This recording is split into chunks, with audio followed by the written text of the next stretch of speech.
दोस्तों अस्सलाम वालेकुम। डॉक्टर साजिद आपकी खिदमत में हाज़िर हूँ। दोस्तों आज का मेरा टॉपिक है आइज़ोमैक्स 500 mg टैबलेट। दोस्तों आइज़ोमैक्स 500 mg टैबलेट जो है एज़िथ्रोमाइसिन है, इसके अंदर 500 मिलीग्राम। तो तमाम दोस्त जो चैनल पे नए हैं उनसे गुजारिश है कि चैनल को सब्सक्राइब कर लें और बेल आइकॉन प्रेस कर लें। दोस्तों एज़िथ्रोमाइसिन 500 mg की स्ट्रेंथ में जो आइज़ोमैक्स अवेलेबल है टैबलेट, ये एंटीबायोटिक है और मैक्रोलाइड से इसका ताल्लुक़ है।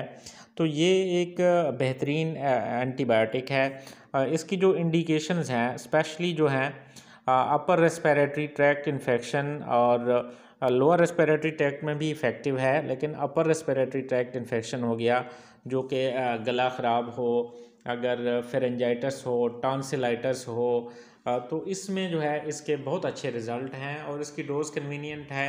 1 OD 500 मिलीग्राम वाली जो टैबलेट है, एक गोली आप रोज़ाना ले सकते हैं फॉर 5 डेज़ के लिए। या तो इस तरह ये आपको जो है मुख्तलिफ और भी इसकी जो इंडिकेशंस हैं, ओटाइटिस मीडिया हो गया, इसी तरह अनकम्प्लिकेटेड जेनिटल इन्फेक्शंस हैं ड्यू टू क्लेमिडिया, तो इसी तरह टाइफाइड में भी ये इफ़ेक्टिव है। तो ये एक अच्छी एंटीबायोटिक है और इसकी जो इसके ख़िलाफ़ रेजिस्टेंट है वो कम है।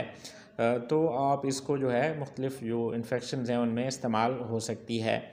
तो दोस्तों इसकी कुछ एडवर्स इफ़ेक्ट जो हैं, साइड इफ़ेक्ट्स, वो भी हो सकते हैं, जैसा कि GIT अपर अपसेट ये काज कर सकती है, डायरिया है और इसके अलावा जो है नाज़िया, वोमिटिंग वगैरह ये हो सकती है। एलर्जिक रिएक्शन, रैश वगैरह भी बन सकता है बाज़ लोगों में। तो reversible elevation in liver enzymes में भी ये हो सकती है, उनकी लेवल बढ़ सकता है।